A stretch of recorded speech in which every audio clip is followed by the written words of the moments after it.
গত ১.৫ বছর ধরে বাংলাদেশের ভেতর থেকে ভারতের বিরুদ্ধে একের পর এক বিষোদ্গার, ভারতকে টুকরো করে দেওয়া হবে, ভারতে সেভেন সিস্টার্স ভেঙে দেওয়া হবে, ভারতের সঙ্গে ব্যবসা করবে না, কিন্তু সেভেন সিস্টার্সের সঙ্গে ব্যবসা করা হবে, কেন সেভেন সিস্টার্সের জলপথ নেই, এরকম হাজারো বিষোদ্গার শোনা গিয়েছে বাংলাদেশের ভেতর থেকে জামাতের মুখে।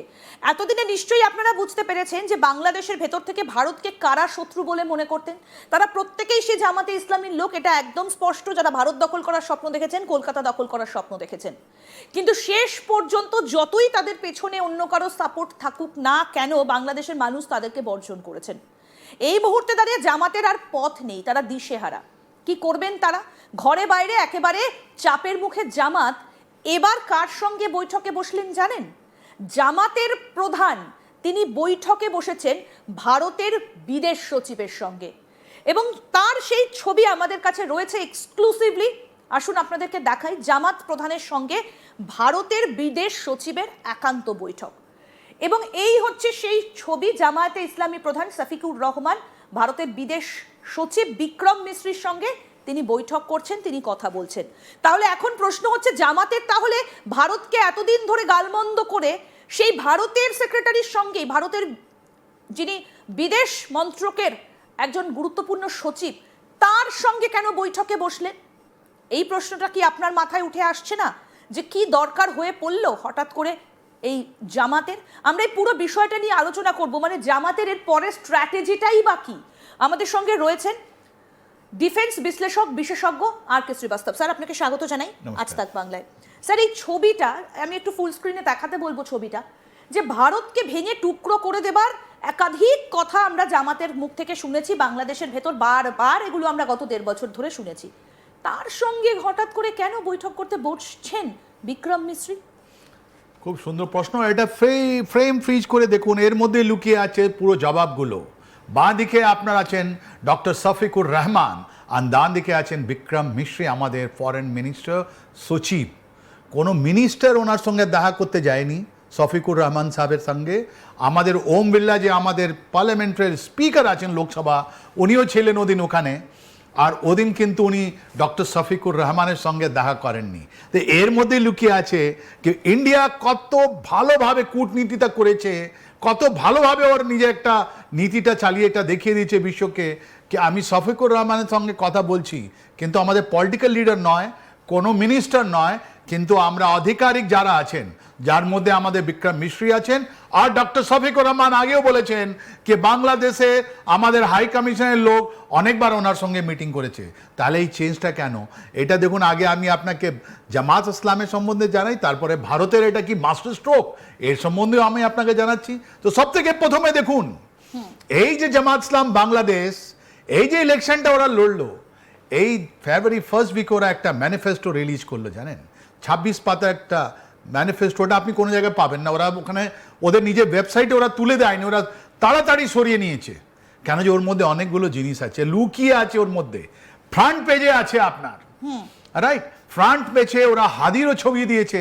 ওরা যে নেক্সট জেনারেশন জি আছে, জুলাই মাসে যেটা আপনার ওখানে জুলাই 2025-এ যেটা হয়েছিল, সরি 24-এ হয়েছিল, ওর জন্যে ওরা জেন জিকে প্রভাবিত করার জন্যে একটা বড়ই সুন্দরভাবে একটা আপনার ফ্রন্ট পেজ দিয়েছে কি ভাই আমরা ওদের সঙ্গে আছি, জুলাই আগস্টে যেটা হয়েছে, রাইট?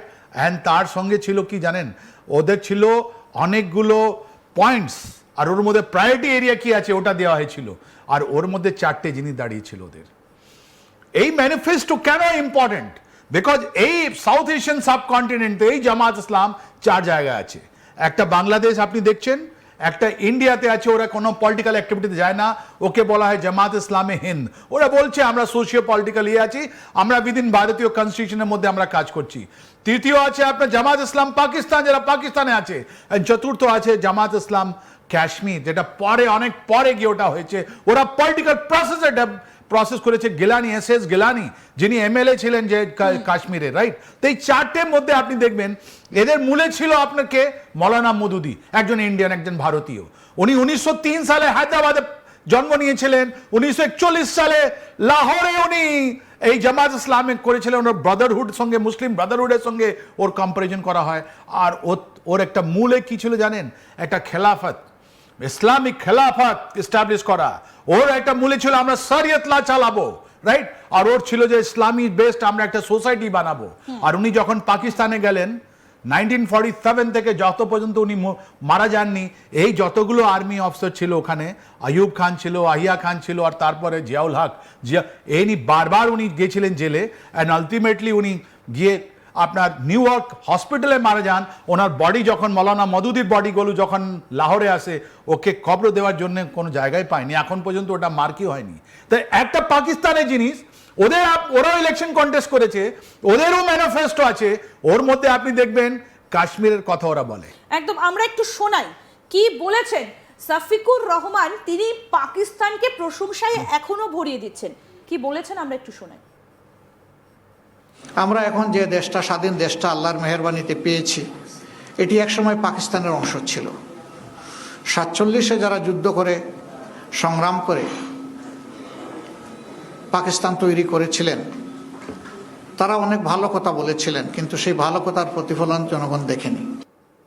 পাকিস্তান ভালো কথা বলেছিল, এখনো পর্যন্ত তিনি বাংলাদেশের মাটিতে দাঁড়িয়ে পাকিস্তানের প্রশংসা করে যাচ্ছেন আর বৈঠক করছেন বিক্রম মিশ্রির সঙ্গে। মানে এটা কেন, মানে প্ল্যানটা কি? এই যে আপনি বাইটটা শোনালেন, এটা আফটার ইলেকশন, এখানে ইনি বলছেন যে লেস একটা সুস্থভাবে একটা রিলেশনশিপটা হোক, আমরা অপোজিশনে আছি, আমরা অপোজিশন রোল প্লে করব। এই চারটে জিনিস ম্যানিফেস্টোতে, চারটে জিনিস।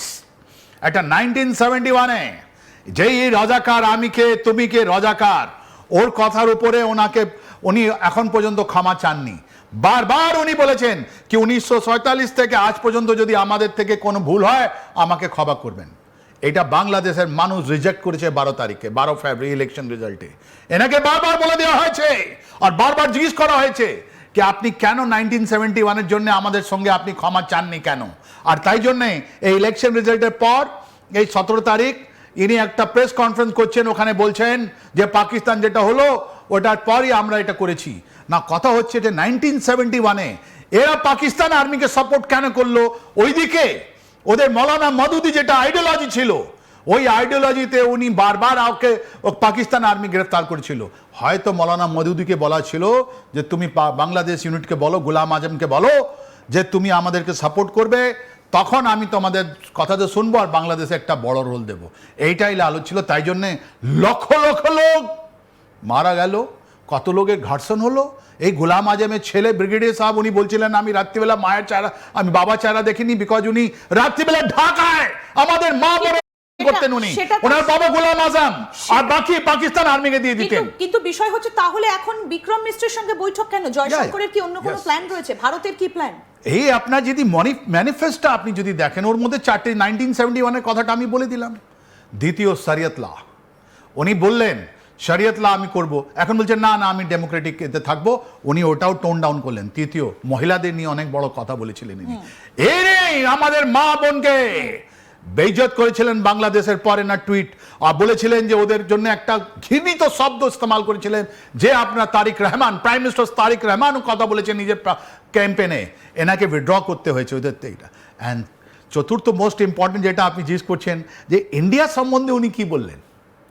ইন্ডিয়া সম্বন্ধে ম্যানিফেস্টোতে বলছেন আমরা যতগুলো আমাদের নেবরিং কান্ট্রি আছে, যার মধ্যে ইন্ডিয়া আছে, নেপাল আছে, ভুটান আছে, মালদ্বীপ আছে, শ্রীলঙ্কা আছে, ইভেন মায়ানমার আছে, ওদের সঙ্গে আমরা ভালো রিলেশন চাই, আর আমরা ইসলামিক একটা কান্ট্রির সঙ্গে তো আমাদের ভালো রিলেশন থাকবেই থাকবে।